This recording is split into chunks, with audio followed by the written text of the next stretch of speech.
What if I told you the only reason you feel stuck or anxious is because you're addicted to being liked and you're afraid of being disliked? Today, I want to talk about a book I read recently and I found it fascinating.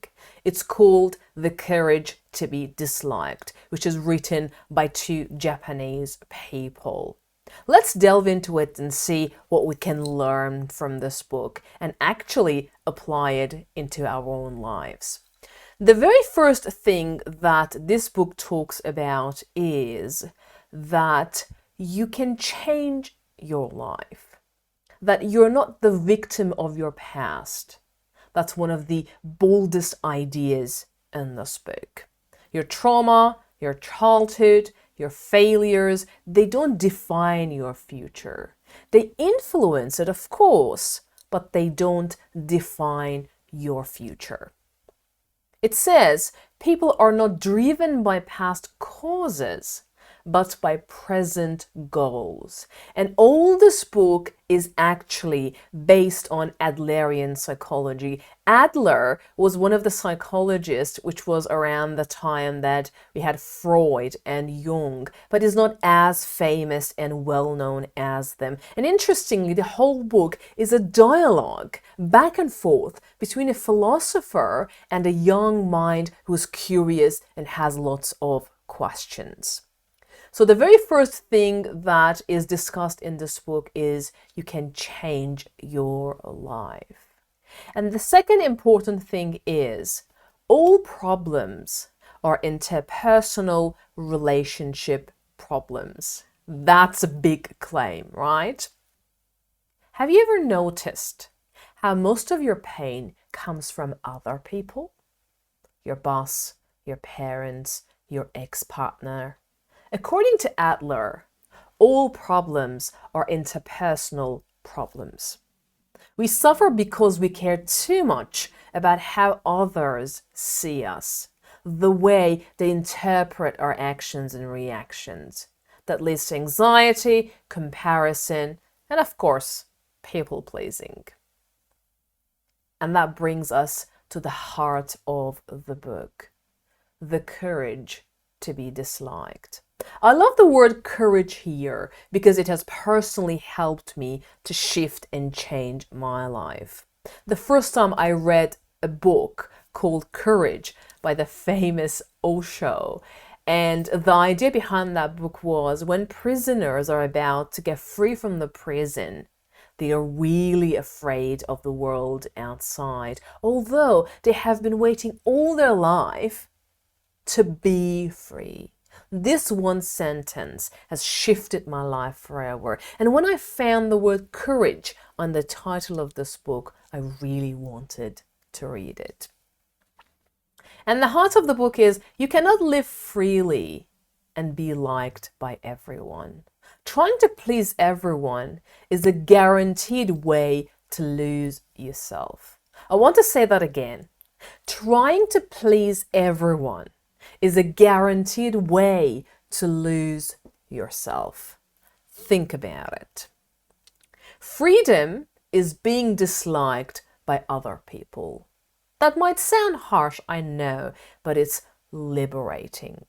Because when you stop chasing approval, you start living your life.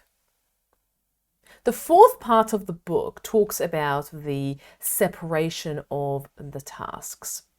This part is, I think, really a game changer. You can ask yourself, whose task is this? Who is responsible for this? Are you trying to fix someone else's feelings? Are you trying to control their reaction?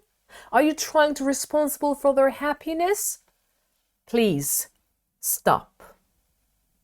Please stop. Their reaction is their task.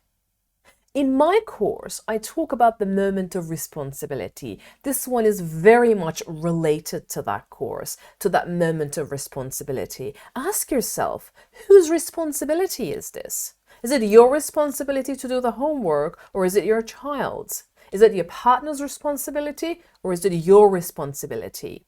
If it's someone else's responsibility, just let it go. If it's yours, go do it. When you stop carrying other people's burdens, you become lighter. I always use this analogy of carrying a very heavy backpack. Usually it's with traumas and different things that we are carrying, old beliefs, thought patterns, recurring stuff. And also others' responsibilities and what they need to be doing if you want to carry them as well. Just imagine how harder this life would become. Because this life, my friends, is already hard. So if it's someone else's task, according to the book, and according to me, if it's someone else's responsibility, let them do it. If they don't do it, they face the consequences, not you. So separate the tasks. The fifth part of the book talks about contribution. We have been taught to chase praise since childhood, but that creates hierarchy and anxiety. Instead, the book suggests to look for contribution. And it says the feeling of contribution is what brings happiness. This is very much related to the concept of having a meaningful project in your life and linking your goals to something outside yourself. So instead of looking for and searching for praise from others, thank you very much for doing this, well done, you're doing great, put that aside. Focus on something meaningful, which is not only useful for you, but for a larger community. It could be your family, colleagues, friends, someone who is not born yet. And focus on the contribution. What happens when you do this? You also take the focus off yourself, which relieves your stress and anxiety. So focus on contribution rather than receiving praise from other people. I want to share 3 practical steps now, 3 ways to practice the courage.